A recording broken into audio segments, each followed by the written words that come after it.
I found out about my fiance's cheating in the most humiliating way. You wouldn't even guess. Listen, it started subtly. An itch that wouldn't quit, a low-grade burn that felt more persistent than annoying. I ignored it for a week, maybe two. Probably just irritation. Maybe drank too much coffee, not enough water. Standard stuff, but it didn't fade. Finally, dragging my feet, I made an appointment. Dr. Evans's office was predictably sterile, smelling faintly of antiseptic and old magazines. "So, Charlie, what's been bothering you?" Dr. Evans asked, peering over his glasses, his voice calm and professional. I described the symptoms, downplaying them slightly. Didn't want to seem like some panicked hypochondriac. He listened patiently, nodding. "Okay, let's run a few tests. Better safe than sorry." "Sure, Doc. Whatever you think," I mumbled, already wanting to be anywhere else. The tests themselves were quick, impersonal. A swab here, a blood draw there. Then the waiting began. The call came on a Tuesday afternoon, right as I was finalizing a brief. Dr. Evans's nurse, polite but firm. "Mr. Richards, Dr. Evans would like you to come in to discuss your results. Could you make it tomorrow morning?" "Can't he just tell me over the phone?" I asked, irritation creeping into my voice. My stomach twisted. This wasn't good. "The doctor prefers to discuss these matters in person," she replied, her tone unchanging. The next morning, back on that crinkly paper, the air felt thicker. Dr. Evans didn't waste time. He sat across from me, file open, his expression carefully neutral. "Charlie," he began, his voice low, "your test came back positive for chlamydia." The room seemed to tilt.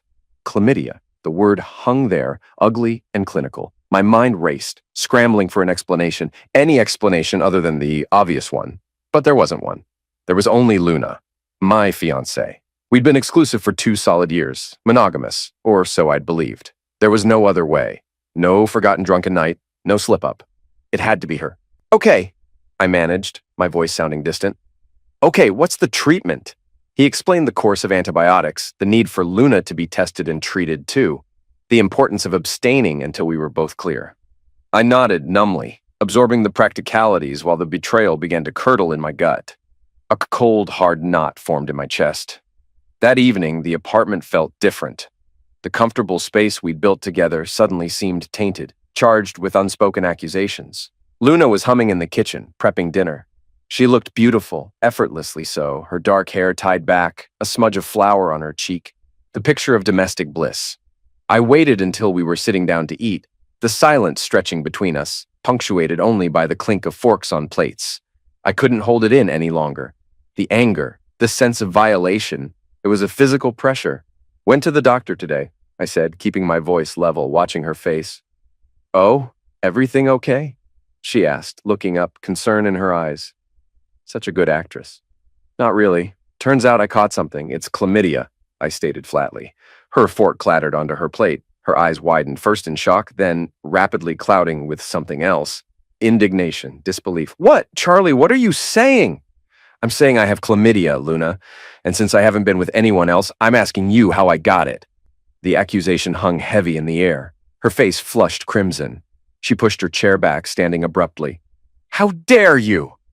Her voice trembled, but with rage, not guilt. "How dare you accuse me? You think I gave this to you after everything?" "There's no other explanation," I said, my own voice rising despite my efforts to stay calm. "No other explanation?" She practically shrieked, her hands clenched into fists. "Are you serious? Maybe you picked it up at the gym sauna. People get things like that. Or maybe..." Her voice dropped, laced with venom. "Maybe you're the one who's been sneaking around and now you're trying to pin your filth on me." Her performance was incredible. The righteous fury, the wounded tears welling in her eyes. It was flawless. For a sickening moment, I actually faltered. That seed of doubt she planted, the sauna? Was that even possible? I vaguely recalled reading something somewhere. God, was I being paranoid? Luna. Cheat? It seemed impossible. This was the woman who had stood by me when I was grinding through law school, working part-time, barely scraping by.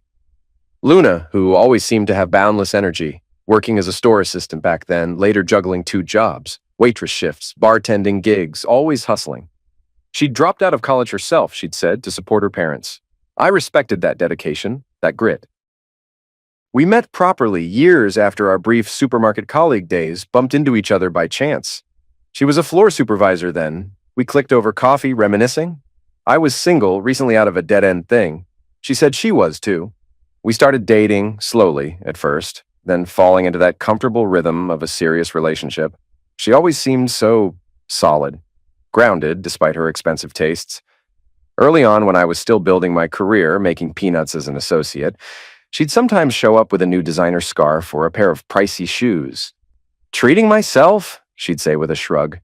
Work hard, play hard, right?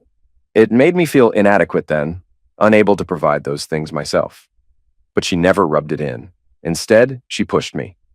"You've got this, Charlie," she'd say. "You're brilliant. Don't settle. Go for that partnership." She had this unwavering belief in me, this fierce ambition for me. And it worked. Her faith, her constant encouragement, it fueled me. I put in the brutal hours, networked, played the game. Last year, it paid off. Junior partner, the salary jump was significant. Finally, I could be the provider. I could buy her the nice things she deserved, the things she used to buy for herself. One of the first things I did was suggest she cut back on work. "You don't need 2 jobs anymore, Luna," I'd said, picturing cozy evenings together, weekends free from her exhausting schedule. "Keep the dealership job if you like it, but drop the evening hustle." She'd seemed genuinely relieved, touched even. "Really, Charlie, you mean it." She quit the waitressing gigs almost immediately, keeping only her sales manager position at the upscale car dealership downtown. It felt like we were finally moving into that comfortable, secure future I'd worked so hard for. Then came the bag incident, the turning point, really. It was a few months ago, right before her birthday. Things had been good, mostly. We were settling into this new phase of our lives. I was finally making decent money. Luna had scaled back to just one job, and I thought we were in a good place. I remember we were sitting on the couch one night, Netflix playing in the background, both of us a little tired but comfortable. I asked her, almost offhand, "So what do you want for your birthday this year?" She turned to me with this hopeful little smile, tucking her hair behind her ear. "There's this Chanel bag I've been dreaming about. I saw it in the shop window last week. It's about $3,000 for a handbag." I honestly thought she was joking. I snorted. "Wait, what? Are you serious?" Immediately, her smile disappeared. Her eyes narrowed, and for a split second, there was something almost wounded in her expression. "Why is that funny?" she snapped. "You think I don't deserve something nice?" I tried to reel it back in, realizing too late how it sounded. "No, Luna, it's not that. Of course I want to get you something special. But $3,000 just for a bag? That's kind of crazy, don't you think? It's just a lot." She stared at me, her jaw clenched. "A lot for you, maybe. For me, it's a dream. Something I never thought I'd ask for. But I thought you'd want to give me something meaningful, now that you can. After all the years, I worked myself to the bone, supported you when you were broke." "I know you did, and I appreciate it," I said, my voice getting tight. "But Luna, $3,000 for a bag is just frivolous," she cut in, her tone sharp as a knife. "After everything, you're just like all the rest. You want to spoil me, but only on your terms." I was getting defensive now, feeling the whole thing slipping out of control. "It's not like that. I want to spoil you, I do. But that's more than half a month's rent on something you can't even drive, can't even live in. It's not practical, Luna." She stood up abruptly, grabbed her keys from the table, her whole body rigid with anger. "I don't want practical, Charlie. I wanted something special. Something to show me you see how hard I worked, how much I gave up for you, but you don't get it. You never do."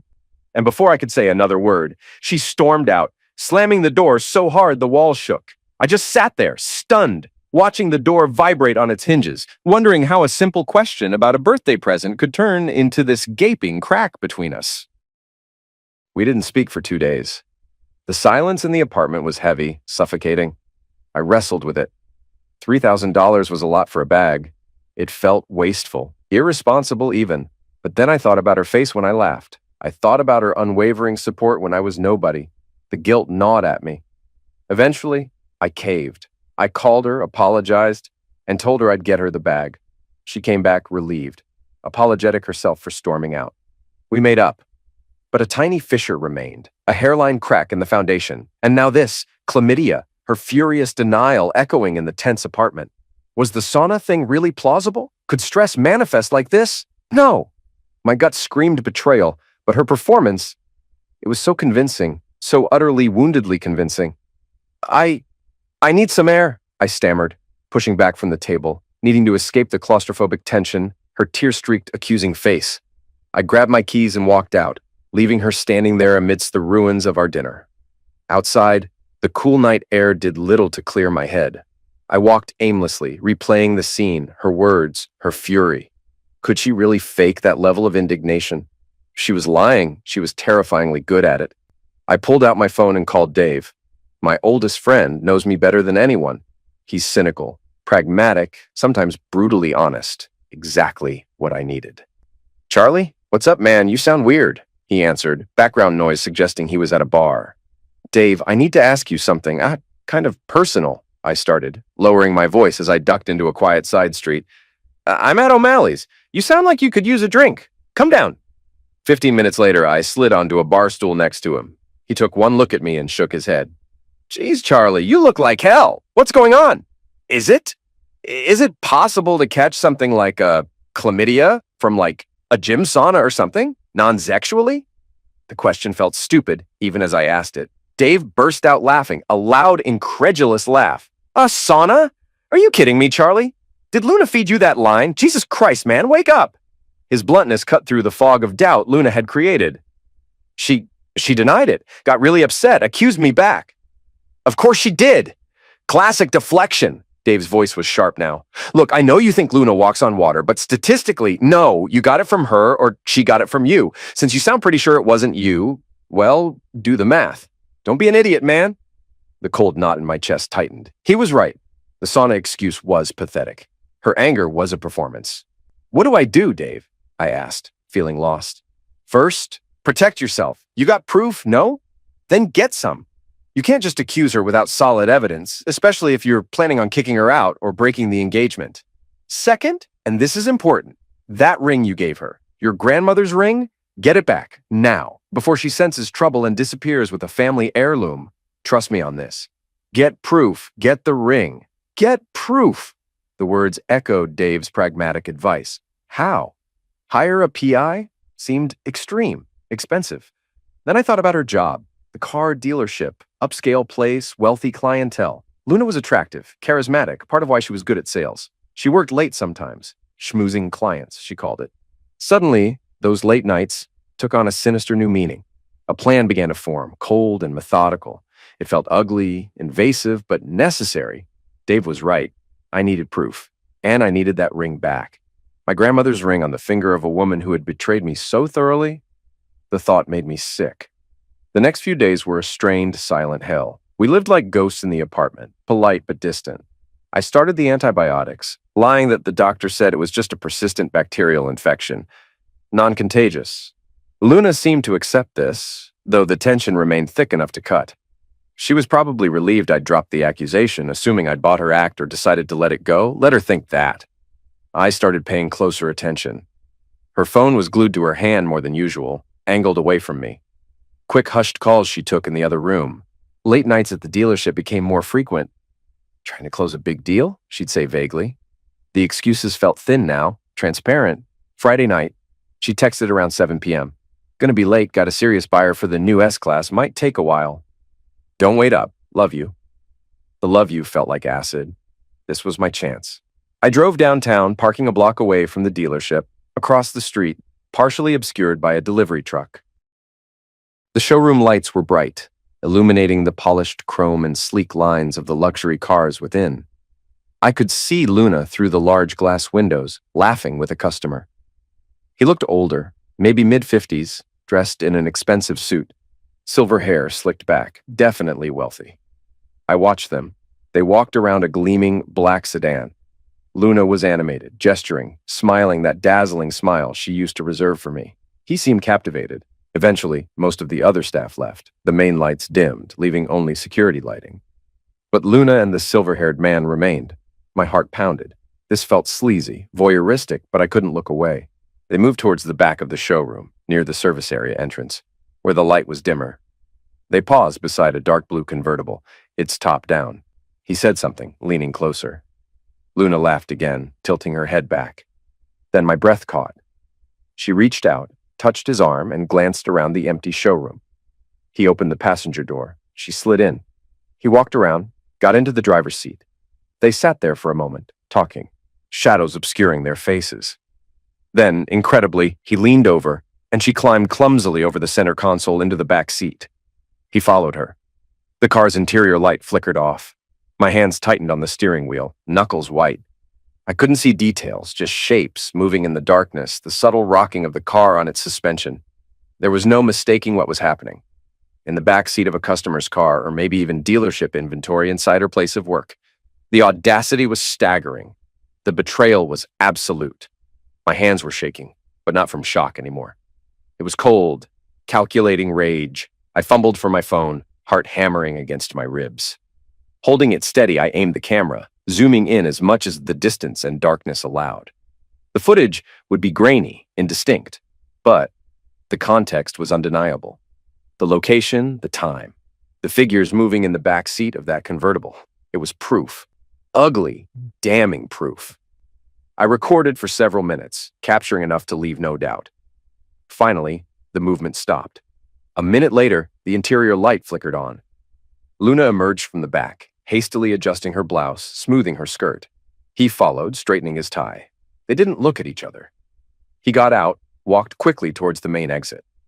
Luna lingered, checking her reflection in the car window, running a hand through her hair before heading towards the employee exit at the back.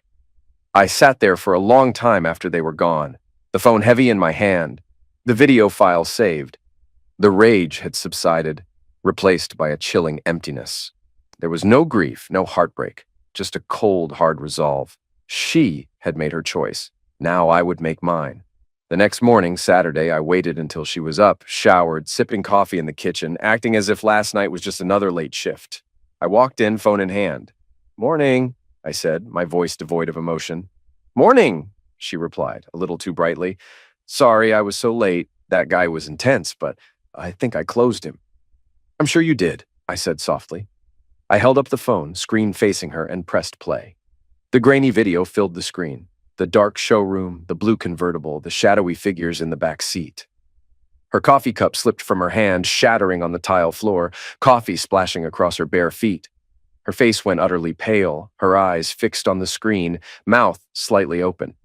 The color drained away, leaving her looking stark and exposed. She looked up at me, pure, unadulterated panic in her eyes. "Charlie, how does it matter?" I cut her off, my voice like ice. "What matters is this. What matters is the chlamydia you so convincingly denied giving me.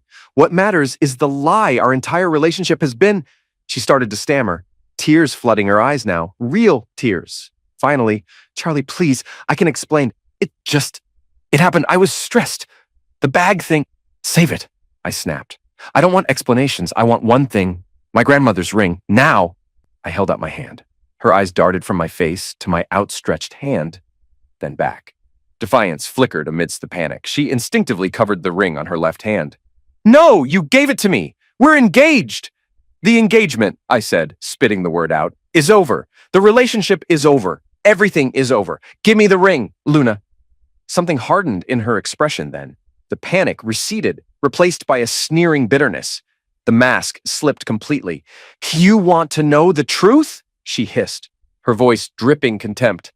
"Yeah, you got the clap from me, and you know what? She gestured vaguely, presumably towards the man in the video or some other conquest, wasn't the first, not by a long shot. My stomach churned, but I kept my face impassive. She saw my reaction, or lack thereof, and seemed spurred on, needing to wound me further. "I've got plenty of lovers, Charlie. Men who aren't cheapskates like you. Men who appreciate a woman who knows what she wants and isn't afraid to take it. Men who give me the gifts I deserve without making me beg or feel guilty." She laughed, a harsh, ugly sound. "Those expensive things I used to buy myself, the scarves, the shoes. You really thought I bought those on a waitress's salary? God, you're naive." It hit me then. The pieces clicked into place with sickening clarity. The designer items early in our relationship weren't bought with her hard-earned money. They were gifts, rewards for services rendered. All this time, while I felt inadequate, she was being bankrolled by other men. While she pushed me to succeed, she was hedging her bets, enjoying the perks of infidelity. Her hustle wasn't just about working 2 jobs, it was a different kind of hustle entirely. "Finally, you get it, genius," she sneered, seeing the understanding dawn on my face. She turned on her heel and stormed towards the bedroom.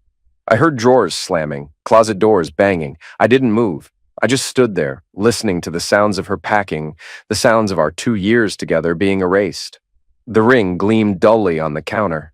I picked it up. It felt cold. She emerged 20 minutes later, dragging a suitcase, her face set in hard lines, eyes red-rimmed but defiant. She didn't look at me as she walked to the door, pulled it open, and stepped out, slamming it shut behind her. Silence descended. Absolute deafening silence. I sank onto a kitchen stool, the weight of the past hour, the past 2 years, crashing down. But still no tears. Just a vast, cold emptiness and a burning, righteous anger. She thought she could play me, use me, betray me, and just walk away? Not a chance. But that wasn't enough. I wanted to see it for myself, to know she wouldn't wriggle her way out of this one. That afternoon, I drove to the dealership and parked across the street. Through the glass windows, I watched as Luna went about her day, pretending nothing was wrong. Then, I saw the owner step out of his office and call her over. His voice was low, but firm. "Luna, could you step into my office, please?" Luna flashed her practiced smile, the same one I'd seen 100 times. "Of course, Mr. Henley. Is something wrong?" "Let's discuss inside," he said, his face unreadable. I saw them disappear into his office. Through the frosted glass, the conversation played out in shadows and tense body language. After a few minutes, the voices grew louder. "You can't be serious!" Luna's voice cut through the quiet of the showroom, sharp, desperate. "I'm afraid I am," the owner said, his tone flat and businesslike. "We've received serious evidence of gross misconduct. You're being let go, effective immediately." "But, Mr. Henley, please, I can explain." Her words were frantic now, rising in pitch. "There's nothing to explain, Luna. This is non-negotiable. Security will escort you to gather your things." I watched as Luna burst out of the office, face flushed, eyes brimming with angry tears. She stormed to her desk, shoving files into a cardboard box. A couple of her coworkers exchanged awkward glances, unsure whether to offer comfort or distance themselves. One whispered, "Luna, what happened?" She shot them a venomous glare. "Mind your own business." She spotted me standing by my car outside. For a moment, her gaze locked on mine, blazing with hatred. I didn't flinch. I just watched, steady as she turned on her heel and marched out into the parking lot, box in arms. As she passed me, she hissed, "You did this! You happy now?" I met her stare, calm and cold. "I'm not happy, Luna, but I'm done letting you walk all over me." She scoffed, turned away, and disappeared into her car, slamming the door so hard the sound echoed across the lot. Next, I contacted a private investigator Dave recommended, a discreet, expensive professional named Marcus Thorne. I met him in his sparse, anonymous office downtown. I laid out the basics. My ex-fiancée, Luna, suspected long-term infidelity. I wanted confirmation, details, names, dates, locations, specifically over the past year or two. Thorne listened impassively, took notes, quoted his fee. I paid the retainer without blinking. Money was no object now. This was about principle. It was about consequences. While Thorne worked his magic, I focused on the legal angle. I consulted with Sarah Jenkins, a sharp litigator in my firm who specialized in civil suits, though usually corporate ones. I explained the situation, the diagnosis, the confirmed infidelity leading to transmission, the emotional distress. "Negligent transmission of a disease," Sarah mused, tapping her pen. "It's viable, Charlie. Damages could include medical costs, pain, and suffering. Potentially punitive damages, given the deliberate concealment." "Do it," I said. "File it. Serve her wherever the PI finds her." Thorne delivered his report 2 weeks later. I sat across from Thorne in his cramped office, the blinds half drawn, stacks of case files everywhere. He slid a thick folder across the desk to me. Thorne cleared his throat. I finished the report. It's extensive. I opened the folder, my eyes catching photos, printouts, names I didn't recognize. "How bad is it?" He looked at me, all business. "She wasn't just looking for opportunity, Charlie. She made a lifestyle out of it." I let out a shaky breath. "How many?" He hesitated, then answered, "At least 5 different men in the last 12 months. That's aside from the silver-haired guy in your video." I flipped through the pages, my heart pounding. "These guys, she met them all at the dealership?" "Not all," Thorne replied. "Some were test drive customers. She'd schedule appointments late in the evening. The drives went way past the usual route, sometimes hours. Other times she'd close up late. But it wasn't just paperwork keeping her there." I shook my head, sick. "And the others?" "Hotel bars." She told you she had waitressing shifts or had to stay late. She was meeting men, wealthy types. I pulled security footage, even got some snapshots myself. Everything's in here. Names, dates, photos. I thumbed through the evidence. She was systematic. Thorne nodded, his voice low. She covered her tracks well, but she got careless. You said you wanted the truth. Well, here it is. I closed the folder, feeling the weight of it in my hands. Yeah, I wanted the truth, just didn't think it would be this much.